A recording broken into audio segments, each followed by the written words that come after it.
Hi అండి, నమస్తే. Welcome back to our channel. ఈ రోజు మన వీడియోలో వచ్చేసరికి మిషన్ వాత్సల్య స్కీమ్ గురించి అయితే తెలుసుకుందామండి. 18 సంవత్సరాల లోపున్న పిల్లలందరికీ కూడా నెలకు 4000 చొప్పున అయితే ప్రభుత్వం అయితే అందిస్తుంది కదా. అయితే ఈ పథకం ఎవరెవరికి వర్తిస్తుంది అండ్ ఈ స్కీమ్ కి ఎలా అప్లై చేసుకోవాలి అండ్ కావాల్సిన డాక్యుమెంట్స్ ఏంటి, ఇలా ఈ స్కీమ్ యొక్క ఫుల్ డీటెయిల్స్ అయితే ఈ రోజు ఈ వీడియోలో అయితే చూసేద్దామండి. వీడియో ఎక్కడ కూడా స్కిప్ చేయకుండా చూస్తే డీటెయిల్స్ అన్ని కూడా క్లారిటీగా అర్థమవుతాయి. అండ్ మర్చిపోకుండా వీడియో చూసే ముందు ఒక చిన్న లైక్ ఇచ్చేసేయండి. మీరు ఇచ్చి ఒక చిన్న లైక్ వల్ల ఇన్ఫర్మేషన్ అనేది ఎంతో కొంతమందికి హెల్ప్ అయ్యే అవకాశం అయితే ఉంటుందండి. అండ్ కొత్తగా ఛానల్ చూస్తున్నట్లయితే సబ్స్క్రైబ్ చేసుకోండి. ఇలాంటి మంచి మంచి ఇన్ఫర్మేషన్స్ అప్డేట్స్ అన్ని కూడా మీతో షేర్ చేస్తుంటాను. ఇంకా లేట్ చేయకుండా ఏపీ మిషన్ వాత్సల్య స్కీమ్ గురించి చూసేద్దాం. ఆంధ్రప్రదేశ్ ప్రభుత్వం ఈ ఏడాది కూడా సామాజిక సంక్షేమ రంగంలో మరో కీలక అడుగైతే వేసింది. అర్హులైన బాలల రక్షణ పోషణ కోసం ఉద్దేశించిన మిషన్ వాత్సల్య పథకం అమలుకు కూటమి సర్కార్ సిద్ధమైందండి. ఈ పథకం కింద అర్హులైన పిల్లలకు ప్రతి నెల కూడా 4000 చొప్పున ఆర్థిక సహాయం అయితే చేస్తుంది అన్నమాట. ప్రస్తుతం ఈ పథకానికి సంబంధించిన అర్హులైన వారి నుంచి దరఖాస్తుల స్వీకరణ ప్రక్రియ అయితే ప్రారంభమైందండి. అంటే అప్లికేషన్స్ అయితే స్టార్ట్ అయినాయి అన్నమాట. మరి ఎవరెవరు అర్హులు, అలాగే కావాల్సిన డాక్యుమెంట్స్ ఏంటి అనేది కూడా చూసేద్దాం. సో ఈ అప్లికేషన్ తో పాటు అవసరమైన పత్రాలతో దరఖాస్తు చేసుకునే అభ్యర్థులు అంటే అప్లై చేసుకునే అభ్యర్థుల యొక్క డీటెయిల్స్ అన్ని కూడా అధికారులు క్షుణ్ణంగా పరిశీలిస్తారనమాట. అండ్ నెక్స్ట్ వచ్చేసరికి అర్హత సాధించిన లబ్ధిదారికి వారికి 18 ఏళ్ళు వచ్చేంత వరకు కూడా ప్రతి నెల కూడా 4000 చొప్పున ప్రతి 6 నెలలకు ఒకసారి నేరుగా వారి బ్యాంక్ ఖాతాలో అయితే జమ చేస్తారనమాట. అంటే 18 సంవత్సరాలు వచ్చే వరకు కూడా ఎవ్రీ మంత్ 4000 కాకుండా ప్రతి నెల 4000 లెక్క వేసి ప్రతి 6 నెలలకి కూడా ఒకేసారి వేస్తారనమాట. అంటే 6 months కి 24,000 అలా వేస్తారనమాట. అలా 24 ఇయర్ కి వచ్చేసరికి 48,000 వరకు కూడా వస్తాయి అనమాట. అయితే ఈ స్కీమ్ ఎవరెవరికి వర్తిస్తుంది అనేది కూడా చూసేయండి.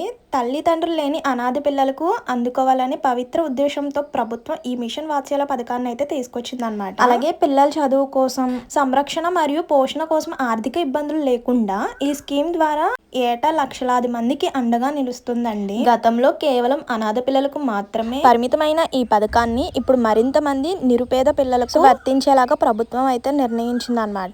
ఈ ఏడాది నుంచి క్రింద కేటగిరీలు అంటే ఏమేమి కేటగిరీలు అనేది నేను చెప్తాను. సో ఆ కేటగిరీకి చెందిన 18 లోపు పిల్లలు కూడా ఈ పథకానికి అయితే దరఖాస్తు చేసుకోవచ్చు అనమాట. అవేంటనేది చూసేయండి. ఫస్ట్ వన్ వచ్చేసరికి తల్లిదండ్రులు ఇద్దరు లేని అనాథ పిల్లలకైతే ఈ స్కీమ్ అయితే వర్తిస్తుంది అనమాట. అండ్ నెక్స్ట్ విడాకులు తీసుకున్న జనరల్ పిల్లలకు కూడా ఈ స్కీమ్ అయితే వర్తిస్తుంది. అలాగే ప్రకృతి వైరుధ్యాల కారణంగా తల్లిదండ్రులు కోల్పోయిన వారికి కూడా ఈ స్కీమ్ అయితే వర్తిస్తుంది అనమాట. అలాగే యాసిడ్ దాడుల బాధితులు కూడా వాళ్ళకు కూడా ఈ స్కీమ్ అయితే వర్తిస్తుంది అనమాట.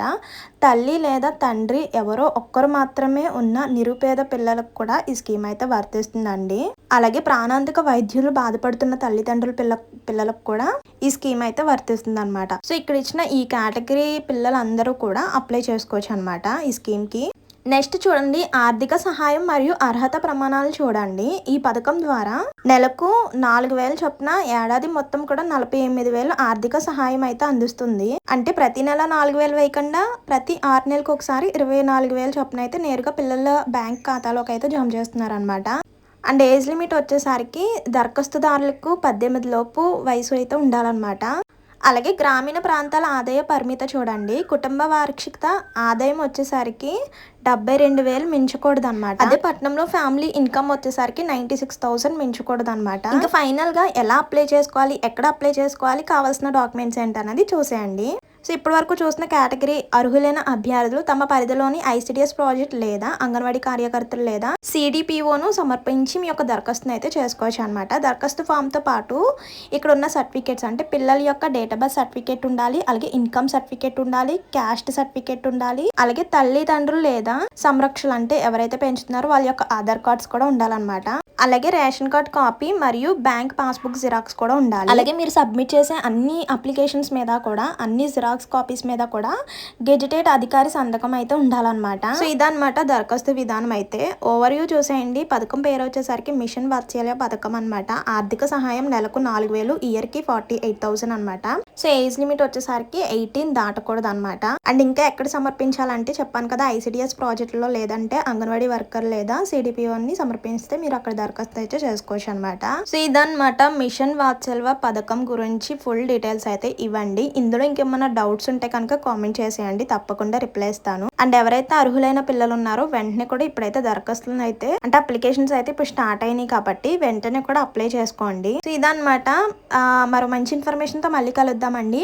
అండ్ మర్చిపోద్దు వెళ్లే ముందు ఒక చిన్న లైక్ ఇచ్చేసేయండి. మీరు ఇచ్చే ఒక చిన్న లైక్ వల్ల ఇన్ఫర్మేషన్ అనేది చాలా మందికి హెల్ప్ అవుతుంది. అండ్ కొత్తగా ఛానల్ చూసినట్లయితే సబ్స్క్రైబ్ చేసుకోండి. ఇలాంటి మంచి మంచి ఇన్ఫర్మేషన్స్ అప్డేట్స్ అన్ని కూడా మీతో షేర్ చేస్తూ ఉంటాను. మరి ఉంటాను మరో మంచి ఇన్ఫర్మేషన్ తో మళ్ళీ కలుద్దాం. See you to next video. Thank you for watching.